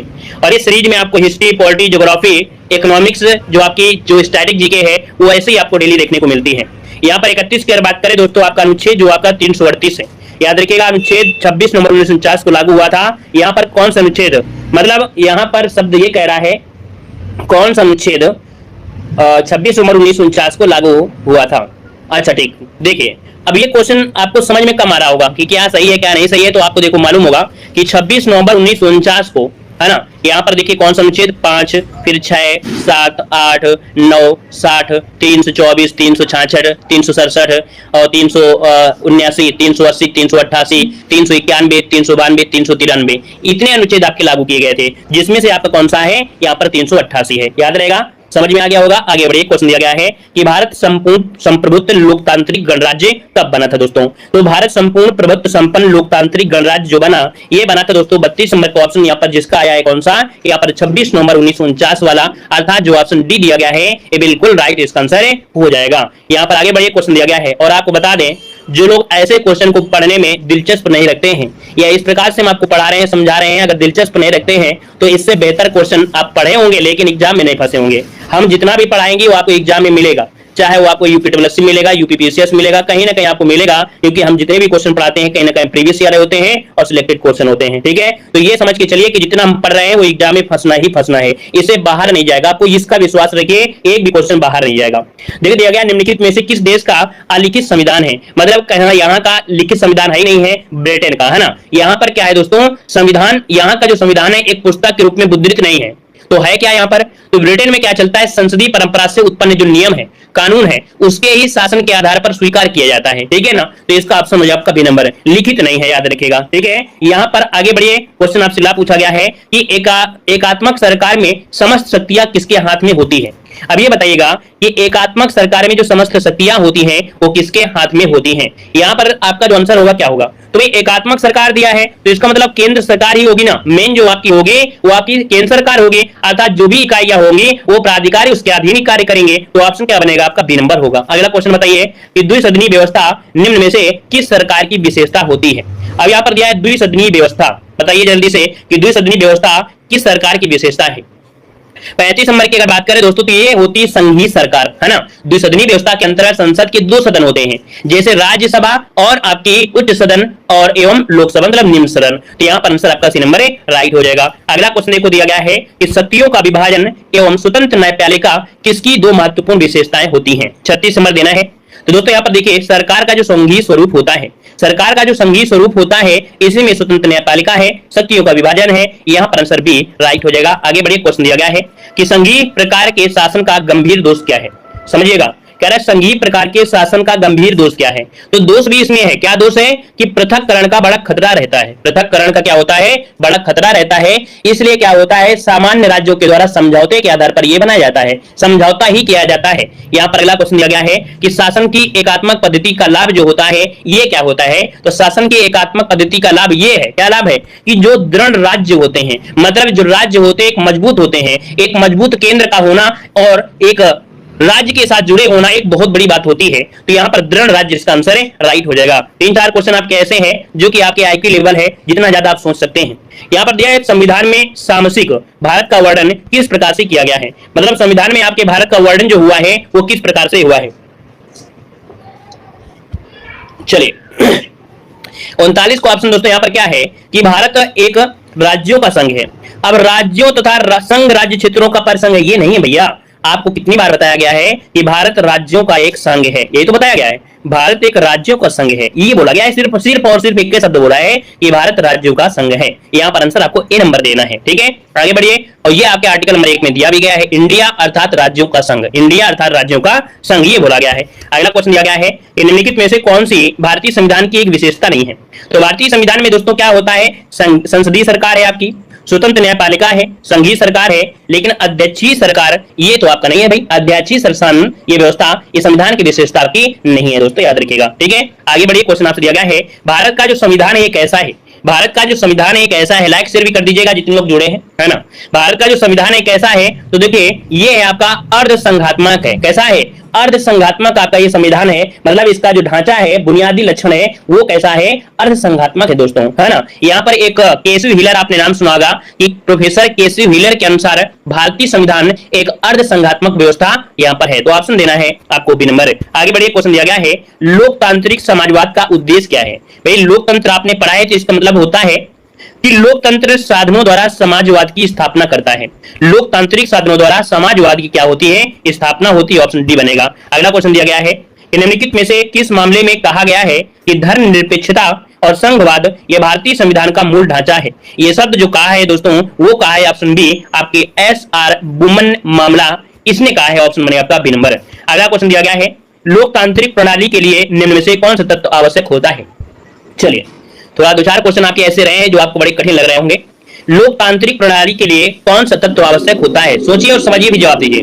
यहाँ पर स्वतंत्र और निष्पक्ष चुनाव होने चाहिए, अवसर की समानता भी मिलना चाहिए, अधिकारों का संरक्षण भी होता है। यहाँ पर ऑप्शन डी सभी, देखिए सबके जवाब बिल्कुल सही हैं, यहाँ पर आंसर बनेगा आपका डी नंबर है। अगला क्वेश्चन दिया गया है कि जनता का जनता के लिए जनता द्वारा शासन, यह कथन निम्नलिखित में से किसको द्वारा दिया गया है। यह आपने बचपन में ही आपकी किताबों को पढ़ाया गया होगा, तो आपने पढ़ा होगा। अमेरिका के एक राष्ट्रपति थे दोस्तों, अब्राहम लिंकन। कौन थे, अब्राहम लिंकन। तो यहाँ पर ऑप्शन क्या बनेगा, यहाँ पर नंबर हो जाएगा। अगर आपसे एक छोटी सी बात पूछ लें, अगर आपसे छोटी सी बात पूछ लें कि जो अब्राहम लिंकन थे ये अमेरिका के कौन से नंबर के राष्ट्रपति थे, बताइए ये अमेरिका के कौन से नंबर के राष्ट्रपति थे। तो यहाँ पर दोस्तों हम समझ सकते हैं कि 90% से 90% तक लोग कहेंगे यहाँ पर 1 नंबर के थे। कितने, 1 नंबर के आपके थे। जिन लोगों ने 1 नंबर दिया है वो आपका बिल्कुल गलत दिया गया है, याद रखिएगा। यहाँ पर अब्राहम लिंकन जो थे वो आपके 16वें राष्ट्रपति थे, याद रखिए। कौन से नंबर के, 16वें राष्ट्रपति दोस्तों, याद रखिएगा। यहाँ पर जॉर्ज वाशिंगटन होता तो आप लोग कह देते, लेकिन अब्राहम लिंकन ये 16वें नंबर के थे, याद रखिएगा, ठीक है। यहाँ पर आगे बढ़िए, क्वेश्चन दिया गया है सूची फर्स्ट को सूची सेकंड से क्या करना है, यहाँ पर सुमेलित करना है। आपको देख सकते हैं कि यहाँ पर आपसे कह रहा है क्या, यहाँ पर आप कह रहा है अध्यक्षीय, तो अध्यक्षीय में क्या होता है, शक्तियों का क्या होता है, पृथक्करण होता है। संसदीय में क्या होता है, तो संसदीय में होता है कार्यपालिका और विधायिका के बीच निकट संबंध होते हैं, है ना। यहाँ पर आपकी संघीय व्यवस्था आपकी शक्तियों का विभाजन है, और यहाँ पर एकात्मक व्यवस्था ये शक्तियों का संकेंद्रण है, ठीक है। तो यहाँ पर आपका जो आंसर बनेगा वो आपका 1, 2, 3, 4 जो आपका आंसर है वो बिल्कुल क्रम से आपका आंसर है, राइट हो जाएगा, ठीक है। यहाँ पर आगे बढ़िए, क्वेश्चन दिया गया है, क्या क्वेश्चन दिया गया है कि प्रथम केंद्रीय विधानसभा का गठन कब किया गया था। प्रथम केंद्रीय विधानसभा का जो गठन किया गया था ये कब किया गया था, 47 को ऑप्शन देना है। और 47 का जो ऑप्शन दिया गया है दोस्तों वो राइट आंसर हो जाएगा आपका 1921 में। कब किया गया था, 1921, बहुत पहले की बात हो रही है दोस्तों। ये अधिनियम जो आया था 1919 अधिनियम से ये आपका लिया गया था, जिसमें से याद रखिएगा कितने, तो प्रथम केंद्रीय विधानसभा में 145 सदस्य थे, जिसमें से 104 जो थे निर्वाचित सदस्य थे और शेष जो किए गए थे नामांकित किए गए थे। यहाँ पर आगे बढ़े, क्वेश्चन दिया गया है कि संघीय सरकार में राज्य सरकारों को मिलता है, तो संघीय सरकार में राज्य सरकारों को जो मिलता मिलता है दोस्तों, वो मिलता है ऑप्शन सी, संविधान द्वारा दी गई शक्तियां। क्या? संविधान द्वारा दी गई शक्ति, ऑप्शन सी राइट हो जाएगा। नेक्स्ट क्वेश्चन आपसे दिया गया है कि कैबिनेट प्रणाली में सरकार का महत्वपूर्ण लक्षण क्या है? कैबिनेट प्रणाली में सरकार का महत्वपूर्ण लक्षण क्या है 49 नंबर में? तो 49 का ऑप्शन दोस्तों यहाँ पर बी हो जाएगा, सामूहिक उत्तरदायित्व। क्या हो जाएगा? सामूहिक उत्तरदायित्व। यहाँ पर आंसर आपका बी बनेगा। अगला क्वेश्चन दिया गया है कि व्यक्ति बदल जाता है लेकिन विधि नहीं बदलती, यह सिद्धांत किसने दिया है? व्यक्ति बदल जाता है लेकिन विधि नहीं बदलती है। तो दोस्तों याद रखिए आपका आंसर बी हो जाएगा, संवैधानिक सरकार। क्या? संवैधानिक सरकार यहाँ पर यह सिद्धांत दिया है, ऑप्शन बी बनेगा। अगला क्वेश्चन दिया गया है कि यह परंपरा किस देश में विद्यमान है? Once a speaker always a speaker. ये दोस्तों ये परंपरा है आपकी जो ली गई है वो आपके कहां से? तो आपके ब्रिटेन की ये आपकी लैंग्वेज है। ऑप्शन आपका ए नंबर राइट हो जाएगा। अगला क्वेश्चन आपसे दिया गया है कि पहली बार संघीय संरचना भारत को किस अधिनियम द्वारा दी गई थी? पहली बार जो संघीय संरचना है, संघ ही दिया है, देखो एक शब्द दिया गया है संघ, और संघ में दिया गया है कि संघीय संरचना भारत को जो दी गई वो किस अधिनियम में? तो संघ की बात है तो ऑप्शन सी लगा देंगे आपकी 1935। क्या हो जाएगा? 1935। यहां पर अगला क्वेश्चन दिया गया है निम्नलिखित में से कहां लोकतंत्र नहीं है? लोकतंत्र नहीं है दोस्तों, तो देखो लोकतंत्र अमेरिका में है, नॉर्वे में है, भारत में भी है, लेकिन चीन में क्या है? क्या नहीं है? वहां तो राजा रानी वाला सिस्टम चलता है। तो ऑप्शन क्या हो जाएगा? डी हो जाएगा, चाइना। अगला क्वेश्चन दिया गया है निम्नलिखित में से किसमें सिद्धांत और व्यवहार में बहुत बड़ा अंतर होता है? सिद्धांत कुछ और कहता है, व्यवहार कुछ और कहता है। ये अंतर मिलता है संसदीय शासन प्रणाली में। ऑप्शन बनेगा यहाँ पर सी नंबर राइट हो जाएगा। अब ये है क्या? तो आप जानते हैं कि भैया सिद्धांत रूप में राष्ट्रपति जो होता है वो कार्यपालिका का अध्यक्ष होता है और सभी कार्य जो होते हैं वो राष्ट्रपति के नाम पर किए जाते हैं, लेकिन राष्ट्रपति अपनी कार्यपालिका शक्ति का प्रयोग मंत्रिपरिषद की सलाह से ही करता है, जिसका प्रमुख होता है प्रधानमंत्री होता है। यहाँ पर आगे बढ़िए, क्वेश्चन दिया गया है कि केंद्रीय विधानमंडल का प्रथम अध्यक्ष कौन था? बताइए कि केंद्रीय विधानमंडल का जो प्रथम अध्यक्ष था इनमें से कौन था? तो ऑप्शन सी विट्ठल भाई पटेल। कौन? विट्ठल भाई पटेल। जिनको याद रखिएगा केंद्रीय विधानमंडल का जो प्रथम अध्यक्ष था वो विट्ठल भाई पटेल थे, जो कि ऑप्शन हो जाएगा आपका सी नंबर। अब क्वेश्चन ये पूछ लेता है विधानमंडल की स्थापना कब की गई थी? तो आपके 1921 में इसकी स्थापना की गई थी। अभी हमने बताया था 145 सदस्य थे दोस्तों। यहाँ पर अगला क्वेश्चन आपसे दिया गया है कि स्थानीय सरकारों का आधार क्या है? चलिए कह रहा है स्थानीय सरकारों का आधार क्या है? स्थानीय सरकारें दोस्तों ये आपके लोकतंत्र होती है, अर्थात स्थानीय सरकारों का जो आधार होता है वो लोकतंत्र होता है। अब लोकतंत्र से तात्पर्य होता है लोगों का तंत्र, अर्थात जनता का शासन। तो आपका जवाब हो जाएगा यहाँ पर लोकतंत्र मतलब जनता का शासन। अगला दिया गया है सर्व सत्ता संपन्न संसद की अवधारणा किस देश की देन है? तो दोस्तों ये है आपके कहां से? इंग्लैंड की देन है। यहाँ पर जो आंसर है वो आपका ये हो जाएगा। अगला क्वेश्चन दिया गया है भारतीय संविधान में मूल अधिकार को किस देश के संविधान से लिया गया है? हमने बताया भी था कि हमने जीरो से स्टार्ट किया और आपके हर एक क्वेश्चन एग्जाम में कहीं ना कहीं पूछे गए हैं। वो आपके एसएससी में पूछे गए हैं, यूपीएससी में पूछे गए हैं, ऑल एग्जाम से आपसे रिलेटेड आपके क्वेश्चन हमने निकाल कर रखा है। थोड़ा कठिन हो सकता है लेकिन याद रखिएगा इससे बाहर नहीं जा सकता है। यहाँ पर देखिए कहा जाता है ना कि भाई जब तक आप सीखोगे नहीं तब तक बताओगे कैसे? जब तक क्वेश्चन को देखोगे नहीं तो उसका आंसर बताओ कैसे? अब आपने पहली बार क्वेश्चन को पढ़ा होगा तो दोबारा इसका जवाब ऑटोमेटिक दोगे। यहाँ पर मूल अधिकार जो आपके हैं वो आपके लिए गए हैं कहां से? संयुक्त राज्य अमेरिका। ऑप्शन आपका नंबर राइट हो जाएगा। यहाँ पर आगे बढ़िए, क्वेश्चन आपसे दिया गया है कि भारत में एकल नागरिकता की अवधारणा कहां से ली गई है? चलिए बताइए यहाँ पर आंसर जो आपका दिया है वो राइट क्या हो जाएगा कि एकल नागरिकता जो आपकी है ये आपने बहुत बार पढ़ा होगा और एकल नागरिकता आपकी कहां से है? इंग्लैंड से है। यहाँ पर आंसर जो आपका बनेगा ए नंबर है। अगला दिया गया है कि विधि का शासन की जो संकल्पना है वो कहां के संविधान की प्रणाली से ली गई है? विधि का शासन 60 नंबर में। विधि का शासन दोस्तों विधि किसने बनाया अपने देश में? तो अपने देश में ब्रिटेन के लोगों ने कानून बनाया और अपने अनुसार चला रहे थे। तो यहाँ पर जब भी कभी आपकी विधि की बात करें, कानून की बात करें, तब आपको लगाना है ब्रिटेन। ऑप्शन ए बनेगा। अगला क्वेश्चन दिया गया है भारतीय संविधान में मजबूत केंद्र के साथ संघीय प्रणाली कहां से ली गई है? तो दोस्तों ये मजबूत केंद्र है, आप जानते हैं संघीय प्रणाली जो आपकी है वो कहां से ली गई है? तो ऑप्शन क्या हो जाएगा? यहाँ पर भी आपकी कनाडा से ली गई। संघीय व्यवस्था कहां से है? आपकी कनाडा, जिसका ऑप्शन है यहाँ पर राइट हो जाएगा। आगे बढ़िए, क्वेश्चन दिया गया है कि भारत के संविधान में संघीय शब्द का प्रयोग कहां से हुआ है? चलिए सर इसको समझा दो वरना भैया लड़ाई क्यों कर रहे हैं? क्यों लड़ाई कर रहे हैं? और ऑनलाइन किसी को लाइक करोगे ना तो धोखा मिलेगा, इतना बड़ा जहुआ भर मिलेगा, संभाल नहीं पाओगे और इतना दर्द मिलेगा ना कि फेफड़े कटने बाहर निकल के आएंगे। बाद में कहोगे मेकअप की वजह से मैंने पसंद किया था और ऑनलाइन हमको कुछ नहीं मिला, जब सामने वीडियो कॉल दिखा तो पता लगा भूतों से ज्यादा भी खतरनाक था। इसलिए ऑनलाइन ये लाइन मारना बंद कर दीजिए, ठीक है ना? ऑनलाइन कुछ नहीं रखा हुआ है। चलिए भारत के संविधान में संघीय शब्द का प्रयोग जो हुआ है ये कहां हुआ है? यहाँ पर ऑप्शन देना है। देखिए 62 का जो ऑप्शन है यहाँ पर राइट क्या हो जाएगा? आपका डी नंबर है। संविधान में कहीं नहीं है। याद रखिएगा कि संविधान में संघीय जो शब्द है, संघीय शब्द है ही नहीं है, याद रखिएगा, ठीक है ना? और है कहां पर? थोड़ा बहुत। तो अनुच्छेद 1 में भारत भारत अर्थात इंडिया ये राज्यों का संघ होगा। क्या जो आपका अनुच्छेद 1 है उसमें कहा गया है भारत अर्थात जो इंडिया है ये राज्यों का क्या होगा, संघ होगा। क्या संघ होगा, ना कि संघीय। तो दोस्तों याद रखिए संघीय शब्द का प्रयोग कहीं भी नहीं किया गया है दोस्तों, याद रखिएगा, ठीक है ना। यहाँ पर आगे बढ़िए, क्वेश्चन दिया गया है निम्नलिखित में से कौन सी केंद्रीकृत सरकार की विशेषता नहीं है। यहाँ पर बताइएगा केंद्रीकृत सरकार की विशेषता नहीं है 63 नंबर में। तो दोस्तों याद रखिएगा निर्भर राज्य, एकल सरकार, लचीला संविधान, न्यायिक समीक्षा, ये केंद्र सरकार की विशेषता नहीं होती है दोस्तों। 63 नंबर में ऑप्शन बी न्यायिक समीक्षा एक केंद्रीकृत या एकात्मक सरकार की विशेषता नहीं होती है। और एकात्मक सरकार में सभी शक्तियां जो होती है वो केंद्र सरकार में होती है, याद रखिएगा। आगे बढ़िए, क्वेश्चन आपसे अगला पूछा गया है, कह रहा आपसे अगला क्वेश्चन कि संविधान के अनुसार भारत के राष्ट्रपति की जो शक्तियां हैं वो निम्न में से किसके समान है। तो दोस्तों भारत के पास जो राष्ट्रपति है और इस राष्ट्रपति को जो शक्तियां दी गई हैं वो किसके समान दी गई हैं। तो 64 का ऑप्शन जो बनेगा वो आप कहेंगे ब्रिटेन के जो राजा हैं, जो ब्रिटेन के राजा थे वही राजा की जो शक्तियां हैं वो आपके भारत के राष्ट्रपति के बराबर हैं, ठीक है ना। तो ऑप्शन हो जाएगा यहाँ पर आपका कौन सा ए नंबर है, राइट हो जाएगा। अच्छा अनुभव होते, अनुभव ना होते तो पढ़ा रहे होते क्या, हम 2 साल के बच्चे थोड़े हैं, क्यों 2 साल के बच्चे थोड़े हैं कि हम 2 साल के बच्चे हैं, ऐसे टीचर थोड़े बन गए। कानपुर में ऐसे टीचर थोड़े बन गए कि हर एक कोचिंग में पढ़ाते रहते हैं, इटावा, उन्नाव, कानपुर ये सब पढ़ाते रहते हैं, ऐसे थोड़े बच्चे थोड़े हैं, शकल से बच्चे होंगे, दिमाग से बच्चे थोड़े होंगे। चलिए यहाँ पर देखिए अगला क्वेश्चन दिया गया है कि भारत में बजट किस वायसराय के काल में लागू किया गया था, बताइएगा।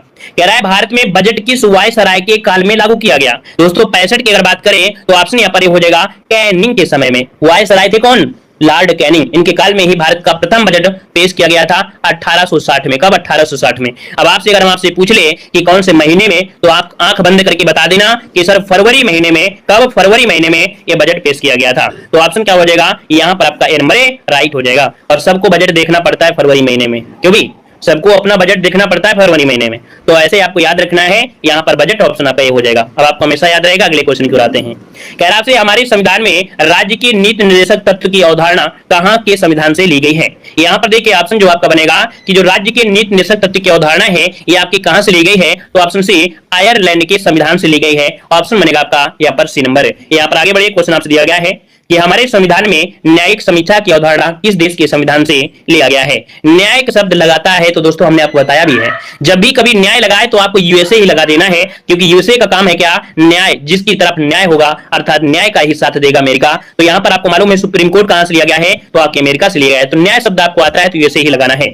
यहाँ पर अगला क्वेश्चन दिया गया है संसदीय शासन प्रणाली की व्यवस्था कहां से ली गई है। तो संसदीय शासन प्रणाली की व्यवस्था है ये कहां से ली गई है। ऑप्शन दोस्तों आपके ब्रिटेन। यहाँ पर आंसर आपका सी नंबर है, राइट हो जाएगा। अब इसको याद करने के लिए आपको मालूम है कि ब्रिटेन वाले लोगों ने भारत में अपने अनुसार शासन किया है ना, अपने अनुसार शासन किया है, जैसा करना चाहते थे वैसे ही होता था। तो शासन शब्द जो आपको मिलेगा वो आपके ब्रिटेन से मिलेगा। कानून जो बनाते थे वो आपके ब्रिटेन वाले मिले थे, तो कानून व्यवस्था वाला जो शब्द होगा वो आपके ब्रिटेन से ही मिलेगा। यहाँ पर आगे बढ़िए, क्वेश्चन आपसे दिया गया है निम्नलिखित में से किसमें एकात्मक और अध्यक्षीय शासन प्रणाली के दोनों स्वरूप विद्यमान है। मतलब एकात्मक सरकार भी है और अध्यक्षीय शासन प्रणाली भी यहाँ पर है। तो दोस्तों ऑप्शन यहाँ पर डी हो जाएगा, ये फ्रांस, इसका आंसर डी राइट हो जाएगा, फ्रांस हो जाएगा। ठीक है, आगे बढ़िए, क्वेश्चन दिया गया है भारतीय संसद ने पर्यावरण संरक्षण अधिनियम कब पारित किया था।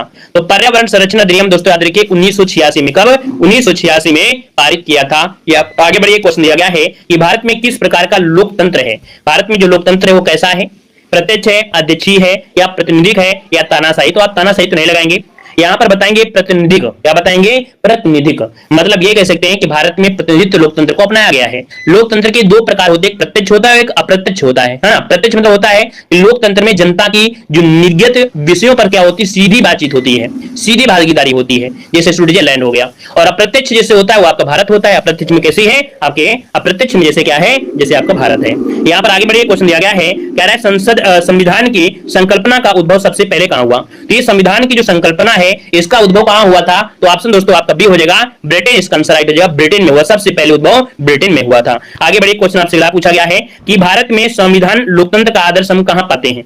तो भारत में संविधान में भारतीय लोकतंत्र का जो आदर्श है ये आपको देखने को किसमें मिलता है। यहाँ पर जो आपका आंसर है दोस्तों ऑप्शन बनेगा ए, प्रस्तावना में मिलता है। ऑप्शन नहीं हो जाएगा, प्रस्तावना में आपको देखने को मिलेगा।